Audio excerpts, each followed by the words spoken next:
couple of years ago, Ethan Allen laid off a couple hundred employees at Beecher Falls. Beecher Falls is part of the Canaan community, and it's a very isolated part of the state, and it also is very interactive with northern New Hampshire as well. They were the largest employer and really the only remaining employer in the area of size. And so when they had this layoff, we were recognizing it as a significant challenge. I think NCIC got involved because John Freeman and others, members of the board of directors, other employees at NCIC, really saw a need. That part of the state is very closely aligned to Coos County, and that Ethan Allen facility employed a large number of people from both states. When the layoffs occurred, there was obviously a huge void there, and NCIC took it upon themselves to be one of the lead economic development groups to look at ways to help provide jobs in that area. Well, really, we got started with John Freeman. We had a committee of people in the local area that got together, and we met and talked about how we can help out the employees, and also how we can get businesses to come up north and set up shop. There's three phases to the project, looking at the costs associated with connecting to the gas line and developing a station to service the gas coming from the line, to develop a combined heat and power facility somewhere in the vicinity of that energy park, and then also a marketing analysis to look at the types of businesses that could be attracted to what is a very remote area of the state, but that would have available land, would have low-cost energy, would have low-cost power, and would have the resources available to help accommodate it. There's some threshold costs to just build what they would call it M&R, or take station, to get the gas from the pipeline to the site.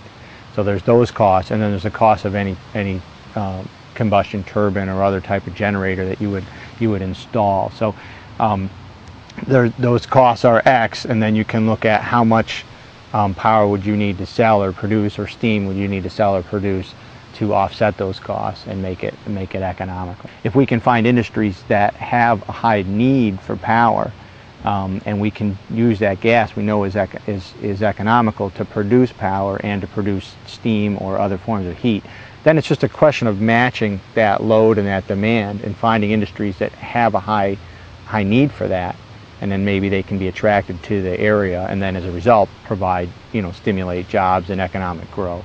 We don't go into the study with really a sort of set size that we're looking for, but the reality out there is that most businesses are small businesses, so we don't want to rule out companies that are even a few people that are startups, all the way from your growth companies that are your 10 to 50 person, and obviously if there's opportunities for large companies to either help them continue to grow, stay at their current levels, or even come to the area, we'd be taking a look at that. But it's really about a mix. It's not putting all your eggs into one basket. This is the very early stages, sort of the preliminary. The market analysis leads to the energy analysis.